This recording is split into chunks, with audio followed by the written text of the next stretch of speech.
로마서 5장 17절과 18절의 말씀을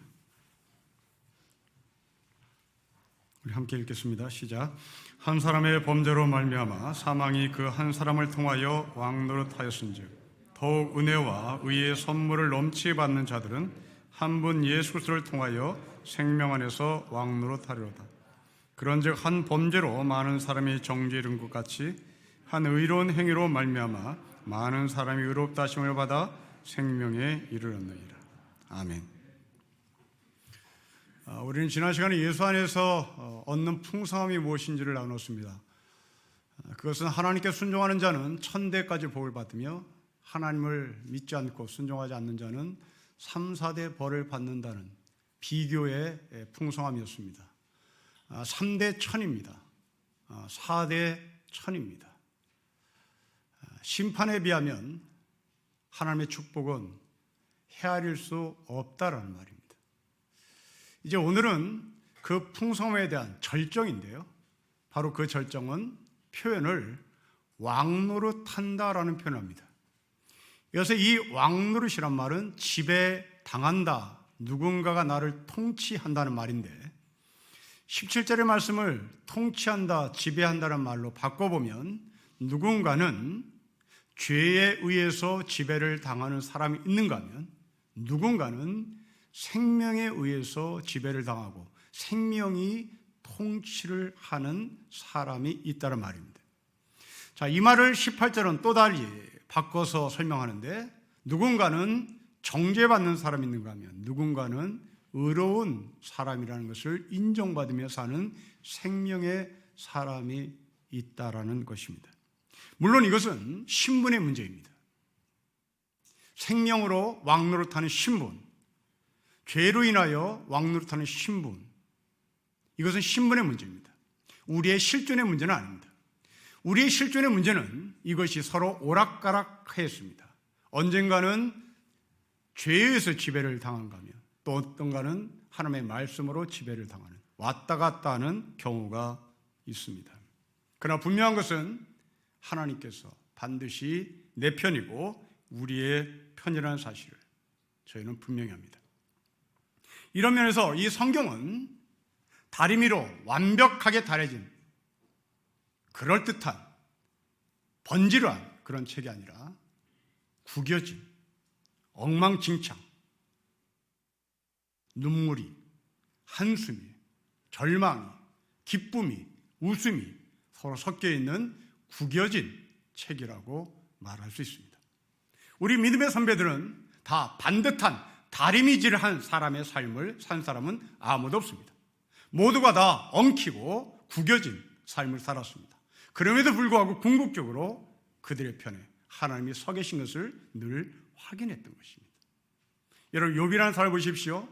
욥의 서두를 보면 욥은 동방의 의인이었고 정직한 사람이었습니다.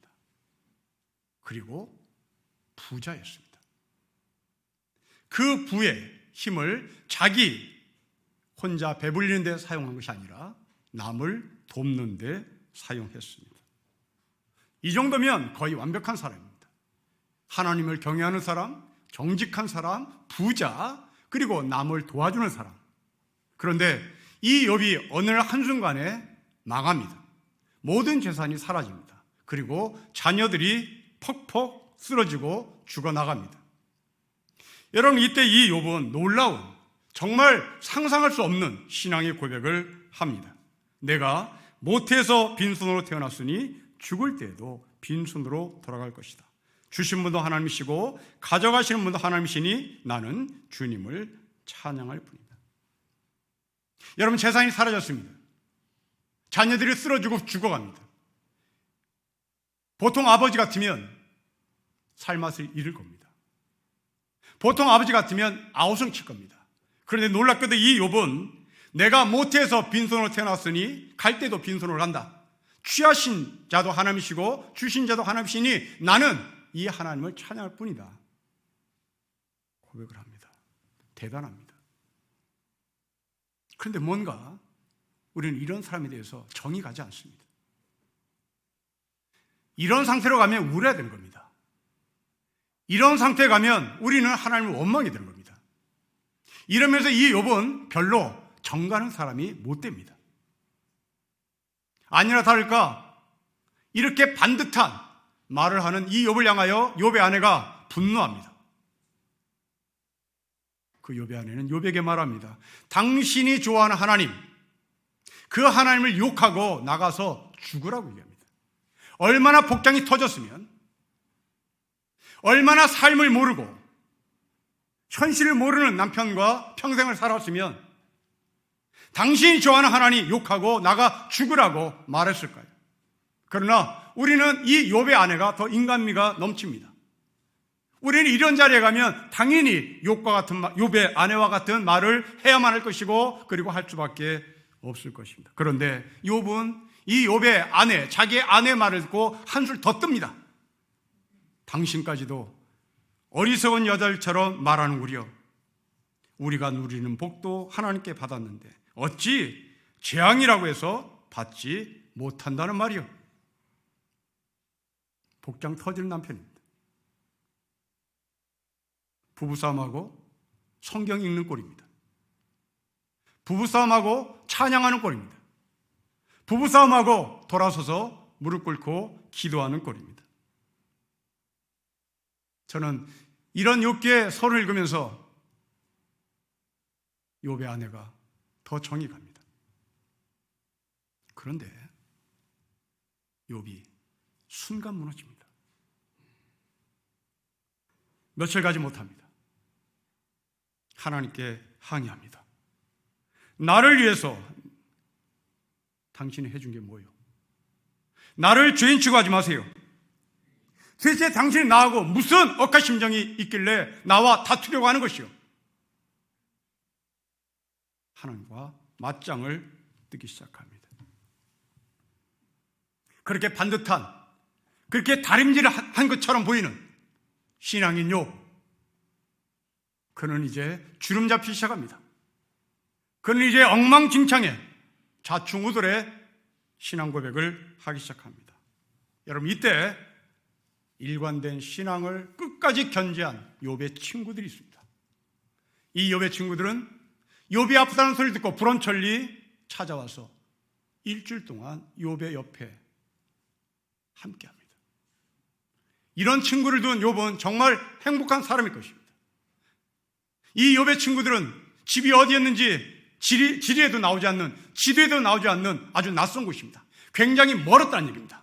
어딘지도 모르는 미지의 마을이란 말입니다. 그 미지의 마을을 불원천리 튀어나와서 욥에게 일주일 동안 함께하는 이 욥의 친구들은 대단합니다. 그런데 놀랍게도 이 욥의 친구들은 아주 반듯한 말만 합니다. 한 채 틀린 말을 하지 않습니다. 완벽한 신학자의 말들을 합니다. 그 말은 당신이 이렇게 고통당하는 이유는 죄 때문이니 빨리 회개해야 된다. 하나님은 회개를 원한다. 라는 원론적인 이야기, 교과서적인 이야기, 신학적인 정론만을 이야기합니다. 아파하는 욥의 눈물에 동참하지 않습니다. 고통당하는 욥의 같이 아픔을 나누지 않습니다. 감정 없이 원칙만 이야기합니다. 냉혈 인간을 보는 것 같습니다. 이런 면에서 성경은 다림질한 책이 아니라 성경은 주름 잡힌 책인 것이 맞습니다. 하나님은 이런 욥을 회복시키는 것으로 결론을 맺습니다. 비록 엎치락 뒤치락 했음에도 불구하고 결과는 회복이고 결과는 풍성이었던 것입니다. 올해 노벨 문학상을 받은 루이지라는 시인은 고통은 그 고통 끝에 문이 있다라고 말합니다. 고통 끝에 문이 있어요. 여러분, 어릴 적 천자문을 공부하신 기억이 있을 것입니다. 처음 세 자는 천, 지, 현, 황입니다. 하늘천, 땅지, 거물현, 누로, 황입니다. 여러분, 이 네 개의 단어는 각각의 단어가 아닙니다. 이것은 한 문장입니다. 고대 중국인들은 하늘을 검게 봤습니다. 땅을 황으로 봤습니다. 좀 이상합니다. 여러분, 왜 고대 중국인들은 하늘을 파랗다고 말하지 않았을까요? 왜 하늘을 검다고 말했을까요? 왜 고대 중국인들은 땅을 녹색으로 표현하지 않았을까요? 왜 누런색으로 표현했을까요? 문헌을 찾아봤습니다. 고대 중국인들은 하늘이 너무나 광활해서, 하늘이 너무나 미지의 세계에서, 하늘이 너무나 경외스러워서 검은색으로 표현했답니다. 그러면 왜 땅은 녹색으로 표현하지 않고 누렇다고 표현했을까? 아마도 중국인들은 양자강이 그들의 삶의 근원이었기 때문에 그랬던 것 같습니다. 양자강은 지금도 누렇습니다. 중국의 고대인들은 그렇게 하늘을 검은색으로 표현하며 하늘께 경외심을 가졌답니다. 그러나 저는 그 고대 중국인들이 천지현황이라고 표현했던 이 단어를 성경의 세계관으로 해석을 하고 싶습니다. 성도 여러분, 우리 인생이 언제 한번 하늘이 파래본 적 있습니까? 우리 인생이 언제 한번 땅이 녹색으로 보여진 적이 있습니까? 우리 인생은 언제나 하늘이 어두웠고 하늘이 먹구름이었습니다. 우리 인생의 삶은 언제든 녹색이 아니라 누르퉁퉁이었습니다. 아무리 사람들이 하늘을 보고 시리다고 말해도 내가 본 하늘은 검은색이었습니다. 모든 사람이 세상은 살만하다고 말할 때 내가 본 세상은 누르퉁퉁이었습니다. 이것이 하늘을 검다고 표현한, 땅이 누렇다고 표현한 기독교인의 세계관이 아닐까 싶습니다. 그런데 그 검은 하늘에 빛이 뚫고 나에게 찾아왔습니다. 그 먹구름 뒤에 햇빛이 있었습니다. 그 햇빛이 먹구름을 뚫고 내 가운데 찾아와 우리는 갈 길을 찾게 되었습니다. 세상이 온통 누렇게 보이고 누르퉁퉁 보여도 이제 그 빛으로 말미암아 나는 살게 되었고, 이제 나는 부황 뜬 얼굴이 아니라 나는 생기가 돋고 내 얼굴에 화색이 돋고 내 삶에 녹색으로 변해되기 시작했던 것입니다. 그렇습니다. 하늘이 검고 땅이 누르퉁퉁해도 그 먹구름을 뚫고 오시는 빛이신 하나님께서 우리에게 살 길을 보셨습니다. 이제 하늘이 파랗게 보이기 시작합니다. 이제 땅이 녹색으로 생명으로 보이기 시작합니다.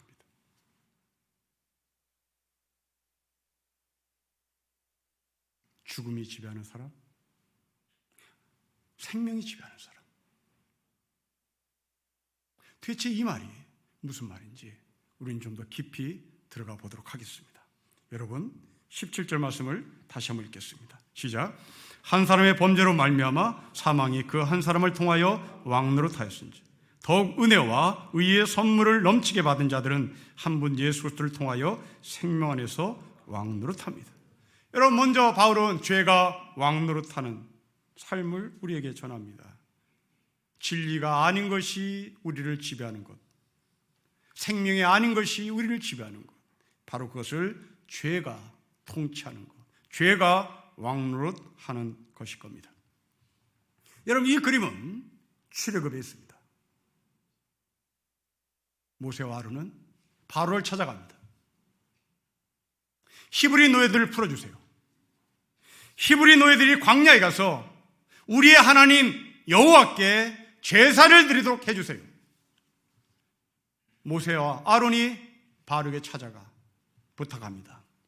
당연히 바로는 이런 자에 거절합니다.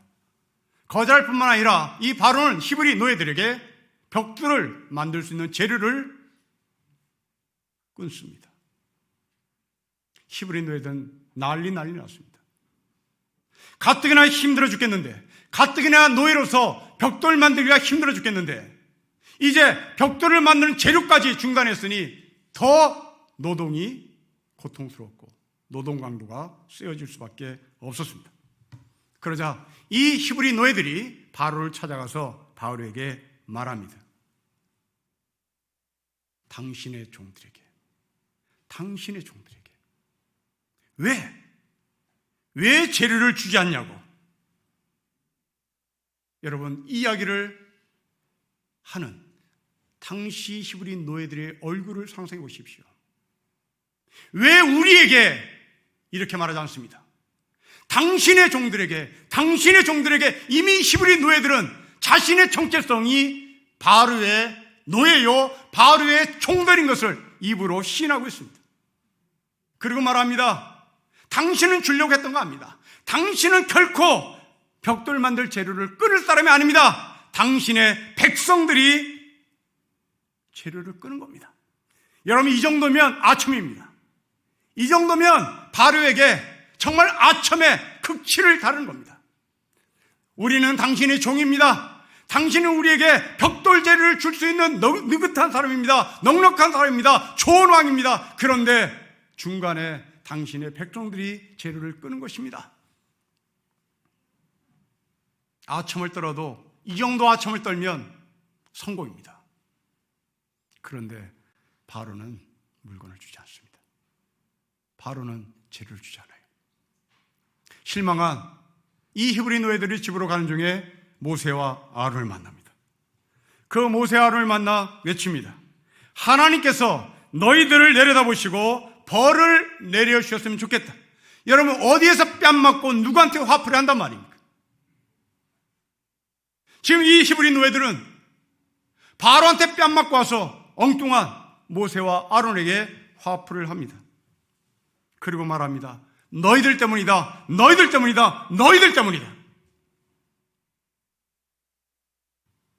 여러분, 우리를 보는 것 같습니다.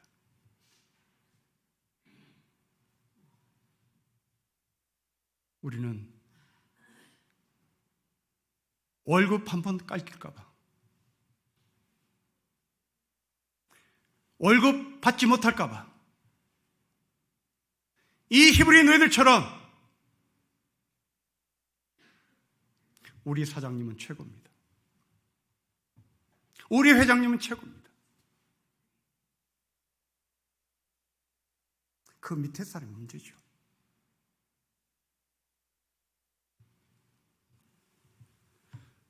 정말 이들은 하나님을 믿는 사람들이었을까?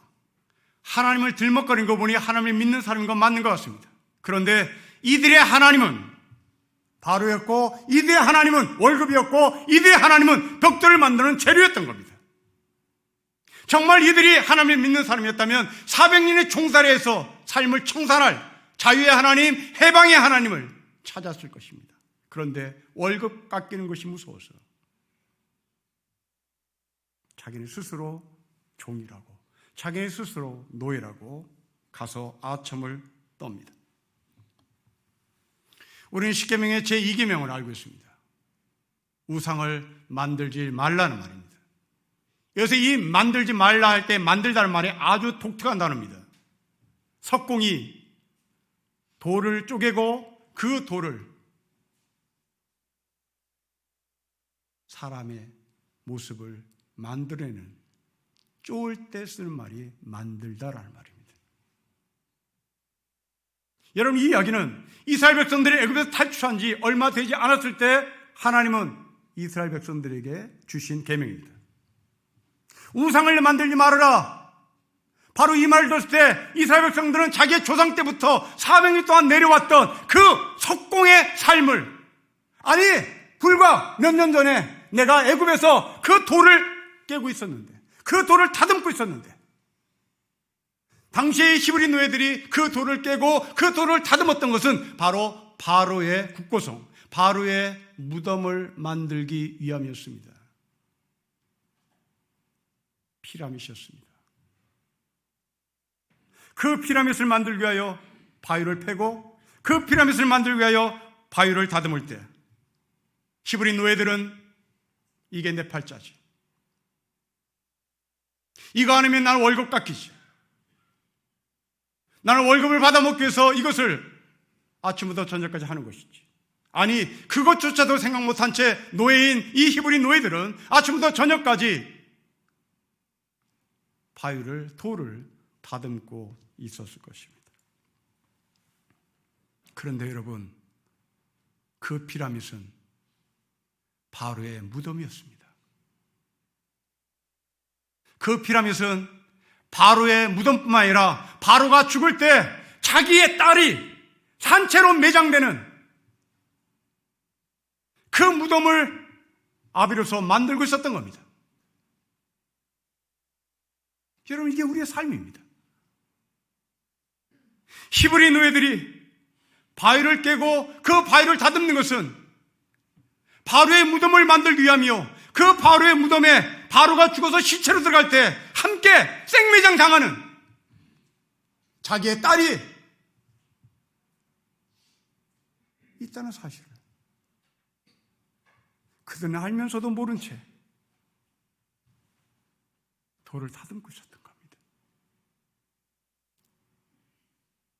제가 대학 다닐 때 구로공단에 쪽방이 많았습니다. 그런데 어쩌죠?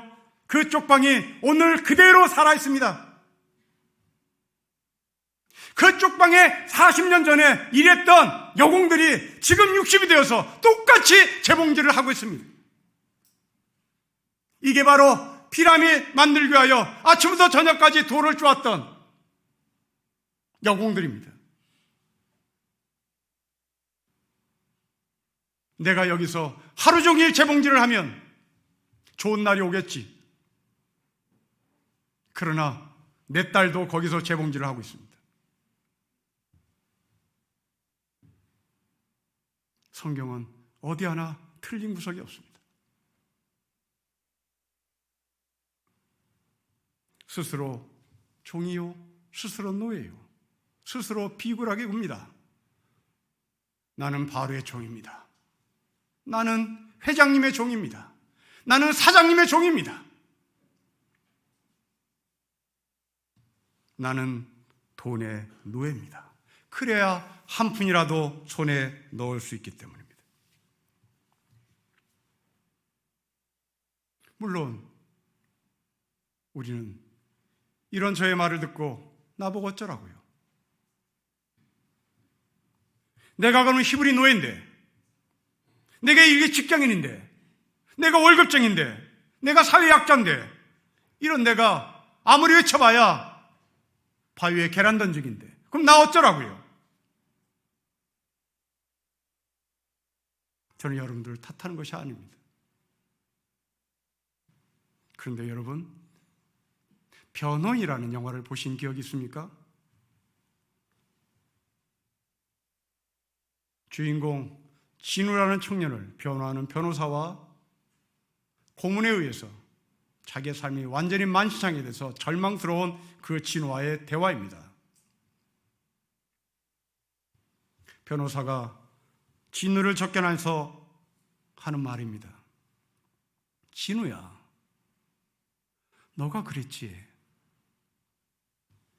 바위는 아무리 강해도 죽은 거고 계란은 아무리 약해도 산 것이다. 네가 그랬잖아. 그래서 계란은 반드시 바위를 넘을 수 있다고. 네 말대로 네가 계란이니 바위를 넘어서야지.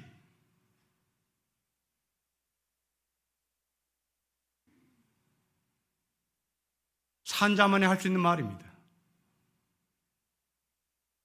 생명 있는 자만이 할 수 있는 말입니다. 이번 주 저는 TV 드라마의 한 장면을 유심히 봤습니다. 돈이 주인이 된 세상, 돈이 정의가 된 세상, 돈이 진리가 된 세상, 좋다. 그렇다면 정의롭게 살아서 돈 벌자. 돈이 진리가 된 세상, 좋다. 진리대로 살아서 돈 벌자. 여러분, 이런 기계라도 있습니까? 돈이 정의가 된 세상이니 정의롭게 살아서 부자 되자. 돈이 진리가 된 세상이니 진리대로 살아서 부자 되자.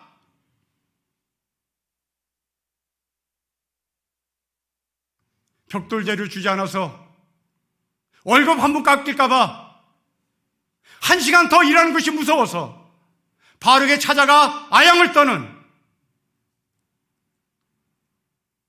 우리의 모습 앞에 이들의 말은 정말 멋져 보입니다. 죄는 바위 같습니다. 영원토록 바위를 굴렸다가 또 굴려야 하는 시지프스처럼 죄는 우리를 고통스럽게 만듭니다. 이게 바로 죄가 우리를 지배하는, 죄가 우리를 왕노릇하는 삶입니다. 하지만 다른 길이 있습니다. 생명이 왕노릇하는 길입니다. 여러분 17절 말씀을 다시 읽으며 생명이 왕노릇함이 무엇인지를 묵상해 보겠습니다. 우리 같이 읽겠습니다. 시작. 한 사람의 범죄로 말미암아 사망이 그 한 사람을 통하여 왕노릇하였은지 더욱 은혜와 의의 선물을 넘치게 받은 자들은 한 분 예수 그리스도를 통하여 생명 안에서 왕노릇합니다. 여러분, 이 그림은 다시 출애굽 안에서 발견할 수 있습니다. 우리는 홍해바다를 건넌 이스라엘 백성들이 가나안에 가기 위하여 하나님께서 허락하신 길을 성경에서 볼 수 있습니다. 당시 가나안에 가는 길은 일주일에서 열흘이면 도달할 수 있는 해안도로가 있었습니다. 그런데 하나님은 그 해안도로를 택하지 않습니다. 40년의 광야길을 택합니다. 말이 광야길이지 아당초 길이 없는 그냥 광야입니다. 왜 하나님은 일주일에서 열흘이면 도착하는 이 해안도로를 택하지 않고 길이 없는 40년의 광야를 택했을까요? 여러분, 해안도로입니다. 고대시대의 그 도로는 고속도로입니다. 해안도로요, 고속도로가 갖고 있는 의미는 무역입니다. 동시에 정복의 길입니다. 무역하고 정복을 하기 위하여 만드는 이 해안의 길은 바로 인위적입니다. 속전속결입니다. 히브리 노예들의 삶, 그들이 자연이 되었습니다. 그들이 400년 동안 바로를 바라보며 무엇을 배웠겠습니까? 빠름을 배웠을 것입니다. 정복을 배웠을 것입니다. 돈을 배웠을 것입니다. 거기에 익숙해져 있을 것입니다. 하나님은 그 해안도로, 고속도로, 무역의 도로, 정복의 도로, 인위의 도로, 인공냄새가 넘치는 도로, 그 도로를 택하지 않습니다. 여러분, 우리를 보는 것 같습니다.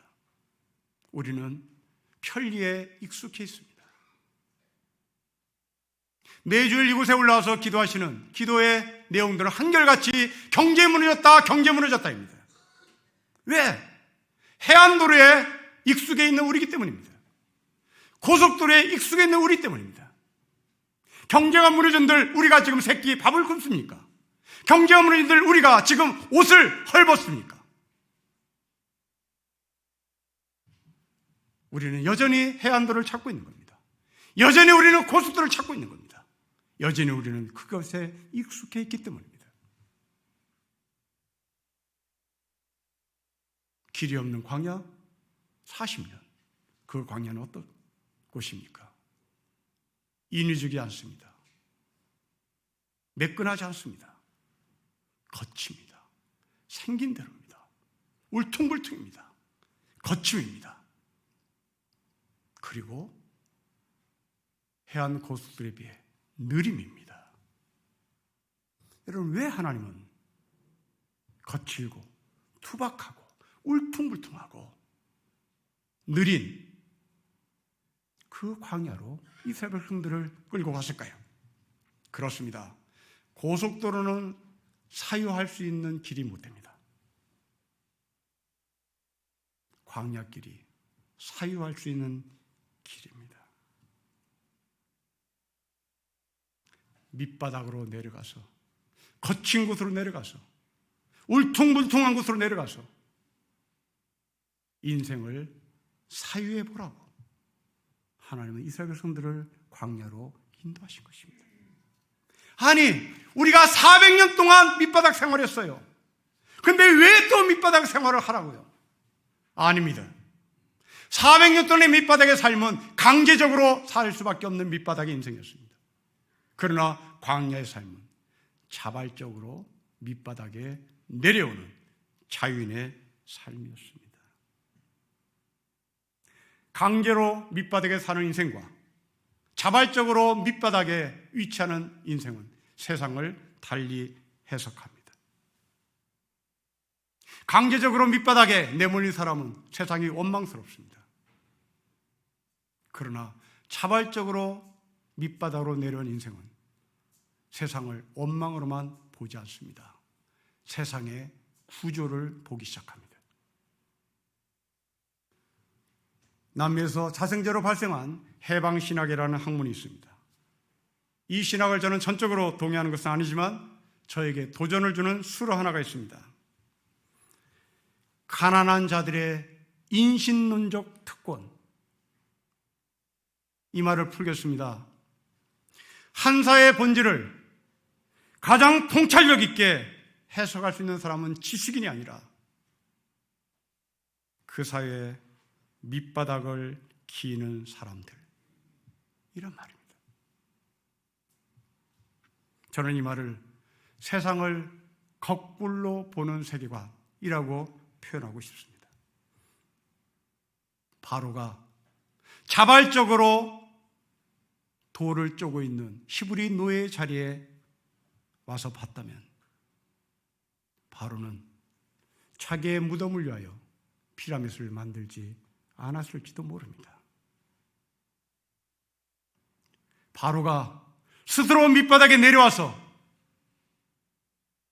정을 쪼는 사람이 있다면, 그 사람을 봤다면 아마도 바로는 내가 죽어서 들어갈 무덤을 위하여 이렇게 많은 사람들이 생고생을 하는구나 라고 세상을 달리 봤을 것입니다. 진시 황제가 만리장성을 쌓는 노예들의 삶 가운데 내려와서 그들을 봤다면 그는 노예들에게 존경을 표했을지도 모릅니다. 예수님의 말씀이 기억납니다. 심는 자가 따로 있고 거두는 자가 따로 있는 겁니다. 저는 수많은 이름 모를 사람들이 저를 위해서 심은 그 씨 때문에 제가 대학을 졸업했고, 대학을 졸업하는 동안 돈 주고 책을 사봤고 돈 주고 옷을 사 입었습니다. 그들이 심었기에, 구로공단의 여공들이 심었기에 저는 미싱에서 나오는 먼지를 뒤집어 쓰지 않고도 대학을 졸업할 수 있었습니다. 이게 바로 심는 자가 따로 있고 거두는 자가 따로 있던 겁니다. 바로는 자기의 무덤을 자기가 만들어서 들어가지 않았습니다. 히브리 노예들의 노력이었습니다. 만리장성은 진시 황제가 쌓지 않았습니다. 진시 황제가 숟갈만 얹었을 뿐입니다. 바울은 세상에 의해서 지배를 당하는 사람들에게 생명이 통치하고 생명이 지배를 하는 사람, 바로 그런 사람이 되기를 소망하고 있습니다. 바로 그 삶은 광야의 삶입니다. 예수님의 십자가는 다듬어진 나무가 아니었습니다. 예수님의 십자가는 투박한 나무였습니다. 하나님의 성막을 만들 때도 돌을 다듬지 말고 생긴 그대로 성막을 위한 재료로 사용하라고 말합니다. 여러분, 이 이야기를 듣던 당시 히브리 노예들은 애굽에서 나온 지 얼마 되지 않았던 사람입니다. 일생을 돌을 다듬었던 그 히브리 노예들에게 있는 그대로 돌을 사용하라고 말할 때 그것은 복음이었을 것입니다. 그것은 기쁨이었을 것입니다. 존 웨슬리 목사는 장엄한 세련된 성공의 예배를 박차고 나옵니다. 그리고 길가에 서서 설교를 합니다. 예수님도 화려한 성전을 무너뜨립니다. 예수님은 투박한 회당에서 때로는 길거리에서 설교를 하십니다. 세련됐다는 말은 인위적인 말입니다. 화려하다는 말은 사람 손이 들어갔다는 얘기입니다. 기독교 신앙은 세련을 요구하지 않습니다. 기독교 신앙은 투박한 것을 요구합니다. 기독교 신앙은 단순하고 소박해야 합니다. 건강에 좋은 설탕은 백설탕이 아닙니다. 흑설탕입니다. 건강에 좋은 쌀은 백미가 아니라 현미입니다. 깨끗한 과일보다 벌레가 먹은 과일이 더 건강한 과일입니다. 어떤 사람의 소망을 들었습니다. 자신의 소망은 방이 많은 집을 짓고 싶은 거였습니다. 왜 방이 많은 집을 짓고 싶은가 물었습니다. 이 사람의 대답입니다. 나는 그 집에 떠돌이들과 건달들을 먹이고 재우고 싶습니다. 이쁜 일탈자들과 이쁜 죄수들을 재우고 싶습니다.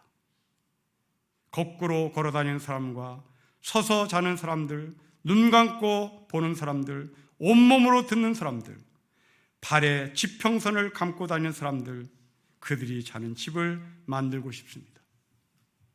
왜냐하면 이 사람들은 사납지 않기 때문입니다. 이 사람들은 있는 그대로 사는 사람들이기 때문입니다. 이 사람들은 가공되지 않은 인생이기 때문에 그렇습니다. 저는 그 이야기를 듣고 이것이 교회다라고 고백합니다. 교회는 값비싼 향수 냄새가 나서는 곤란합니다. 교회는 값비싼 명품 핸드백을 들고 와서는 곤란합니다.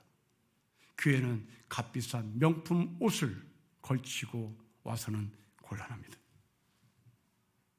교회는 서서 잠을 자야 할 사람, 바로 그들은 택배 노동자일지도 모릅니다. 그 서서 잠을 잘 수밖에 없는 그들이 잠을 잘 수 있는 방, 그 방을 만들고 싶은 겁니다. 여러분, 이것이 교회입니다. 일본의 한 시인은 만류 인력을 생각하며 시를 썼습니다. 만류 인력이란 서로를 끌어당기는 고독의 힘이다. 일그러진 우주는 서로를 원하지만 우주는 점점 팽창해 간다. 따라서 우리 모두는 불안하다. 여러분, 이 시인이 쓴 만류 인력의 시를 인생의 관점으로 해석해 보십시오. 우주는 서로 끌어다니는 고독의 힘이다. 우주는 팽창하느라 안아보고 싶지만 안을 수가 없다. 헬라 철학은 우리 인간을 소우주라고 말합니다. 소우주인 우리는 팽창하느라 여념이 없습니다. 자식 공부시키라 옆 사람을 더러볼 겨를이 없습니다. 내 코가 석자입니다. 내 자식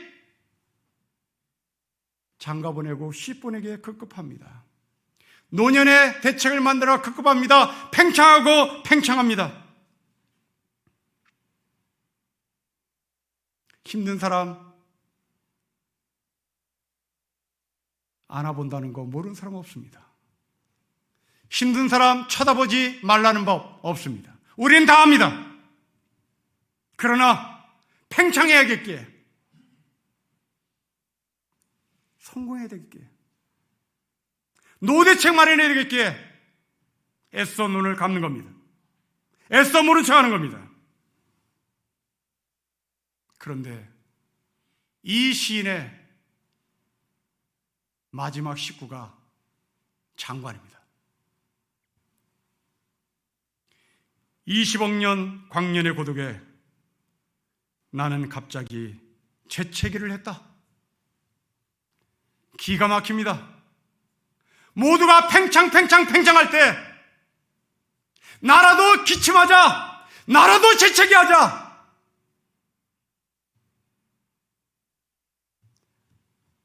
그래서 사람들에게 좀 이웃을 돌아보고 환기시키고 싶다. 이웃을 돌아보라고 잠깐 팽창의 시간을 멈추고 싶다. 사랑하는 성도 여러분, 한 달 동안 팽창하느라 얼마나 고생하셨습니까? 그때 누군가가 재채기를 합니다. 누군가 기침을 합니다. 그만 좀.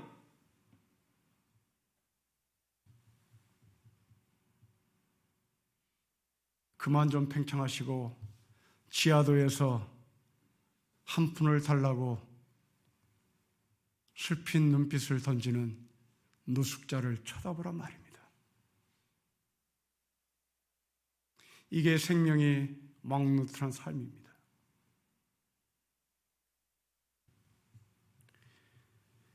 엠마 운동을 펼치는 캐톨릭 신부의 기도문입니다. 오래된 기도라는 기도가 있습니다. 이 캐톨릭 신부는 지옥에 대해서 정의합니다. 타인들과 단절된 삶을 살아가는 사람들, 그들은 지옥의 사람들이다. 팽창하는 사람들, 그들은 지옥의 사람들이란 말입니다. 이 캐톨릭 신부가 남긴 오래된 시, 이렇게 우리에게 전달됩니다. 왼손으로 오른손을 감싸기만 해도, 그렇게 맞잡은 두 손을 가슴 앞에 모으기만 해도, 말없이 누군가의 이름을 불러주기만 해도, 노을이 질 때 걸음을 멈추기만 해도, 꽃진 자리에서 지난 봄날을 떠올리기만 해도, 솔숲을 지나는 바람소리에 귀를 기울이기만 해도, 섬과 섬 사이를 두 눈으로 이어주기만 해도 기도하는 것이다. 여러분, 이러고 보니 이 시 안에서, 이 기도문 안에서 생각나는 사람이 정말 많습니다. 꽃진 봄날처럼 인생의 노년을 살고 있는 부모님들을 생각하는 것은 기도입니다. 솔숲을 지나는 바람소리에 귀를 기르는 것처럼 세월호 유족들의 울음소리에 귀를 기르는 것은 기도입니다. 섬과 섬 사이를 두 눈으로 이어주는 것이 기도라면, 허리 잘린 분단된 한반도를 바라보며 이것을 이어주는 것도 기도입니다. 관악산에 올라가 강남과 강북을 이어주는 눈길만 보내도 기도입니다. 죄는 분리시킵니다.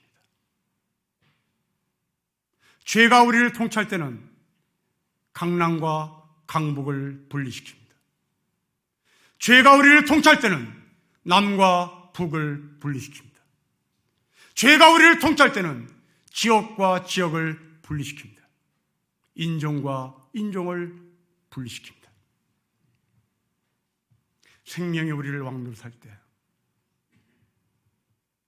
강남과 강북은 하나입니다. 생명이 우리를 통치할 때 인종은 모두가 하나님의 사람입니다. 생명이 우리를 통치할 때 북쪽은 빨갱이가 아니라 우리의 동족입니다.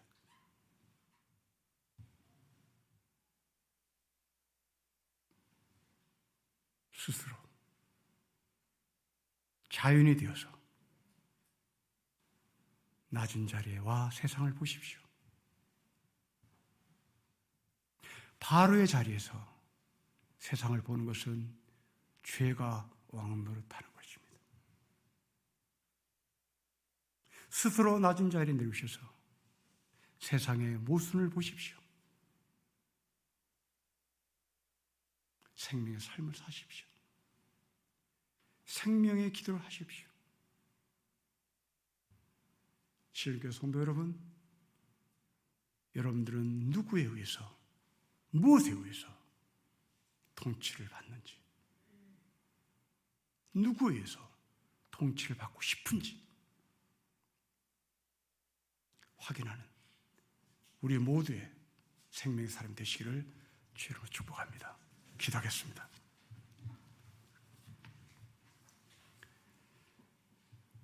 죽을 자리에 보존하기 위하여 노예들을 동원시켜 돌을 쪼고 매끄만 돌로 무덤을 만든 바로의 삶이 우리의 삶이 아닌가 싶습니다. 죽을 때도 캐딜락을 타야 하고, 죽을 때도 비싼 관에 들어야 되고, 죽을 때도 비싼 수의를 입어야 하는 바로의 철학이 우리를 지배할 때, 하나님 아버지, 그 피라밋을 만들었던 히브리 노예들의 수고를 기억하게 하셔서 우리가 이 땅에 나를 지배하고 나를 통치하신 분이 생명인 것을 알아 그 생명의 자리에 돌아와 세상을 보게 하여 주십시오. 주 예수 그리스도의 이름으로 기도합니다. 아멘.